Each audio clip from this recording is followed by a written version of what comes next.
बुंदेलखंड कुर्मी क्षत्रिय कल्याण समिति झांसी का शपथ ग्रहण समारोह हुआ संपन्न। झांसी बुंदेलखंड कुर्मी क्षत्रिय कल्याण समिति झांसी का शपथ ग्रहण समारोह स्थानीय होटल में मुख्य अतिथि रमा आरपी निरंजन के मुख्य आतिथ्य में संपन्न हुआ। मुख्य अतिथियों में पदमा टीकाराम पटेल, ब्लॉक प्रमुख PL वर्मा, पूर्व कमिश्नर RP वर्मा, शिव शंकर पटेल, केंद्रीय अध्यक्ष अरविंद्र पटेल, राष्ट्रीय सचिव व्यापार प्रकोष्ठ अपना दल हरगोविंद मुखिया बाम और जयप्रकाश पटेल, श्रीमती किरण पटेल, राम गोपाल निरंजन, हरनारायण मुखिया, अंजना जितेंद्र पटेल, जिला पंचायत सदस्य की उपस्थिति में जिला, तहसील, ब्लॉक, महानगर, नगर के समस्त प्रकोष्ठ के 1 सैकड़ा से अधिक पदाधिकारियों ने पद और गोपनीयता की शपथ ली। मुख्य अतिथि श्रीमती RP रमा निरंजन ने समस्त कार्यकारिणियों को शुभकामनाएं देते हुए कहा कि हमें नवीन कार्यकारिणी से आशा ही नहीं अपितु पूर्ण विश्वास है कि समाज उत्थान के लिए नवीन कार्यकारिणी अच्छा कार्य करेगी।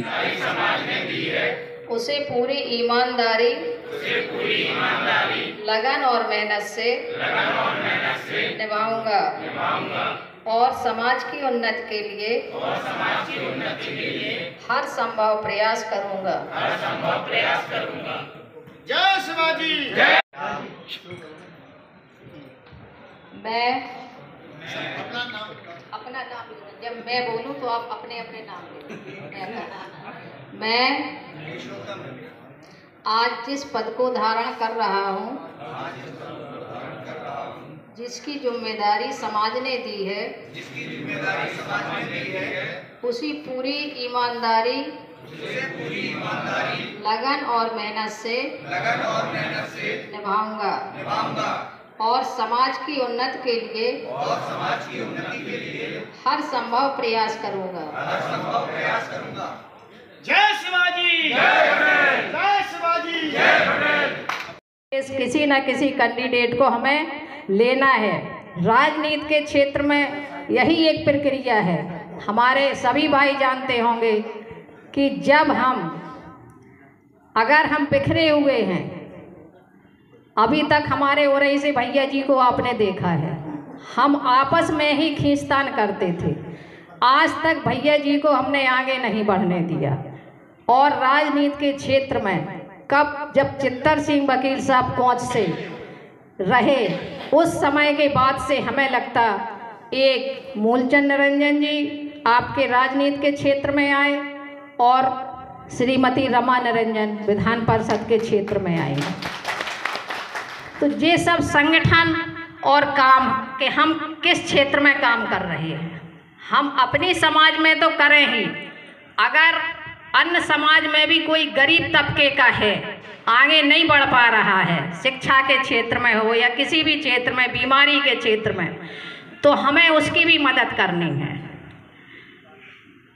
एक समाज, हम अपनी समाज को, आज हमारे जो नए युवा लोग हैं, आज हम कितने प्रधान भाई हैं, कितने BDC भाई हैं, जिला पंचायत सदस्य, ब्लॉक प्रमुख क्यों हैं?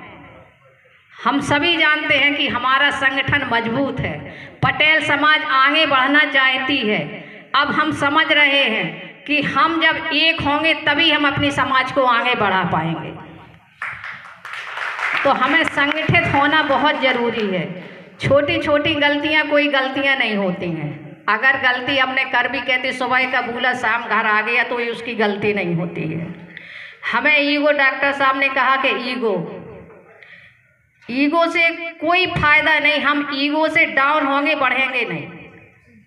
अगर हम उसी बात को, उसी ईगो को अगर आपस में बैठ के उसका हम समाधान कर लेंगे तो हम एक होंगे और मजबूत रहेंगे।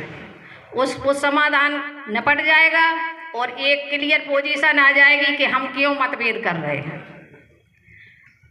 तो हमारा तो यही है आप लोगों से निवेदन कि आज हम हर क्षेत्र में आगे बढ़ रहे हैं, चाहे शिक्षा का क्षेत्र हो।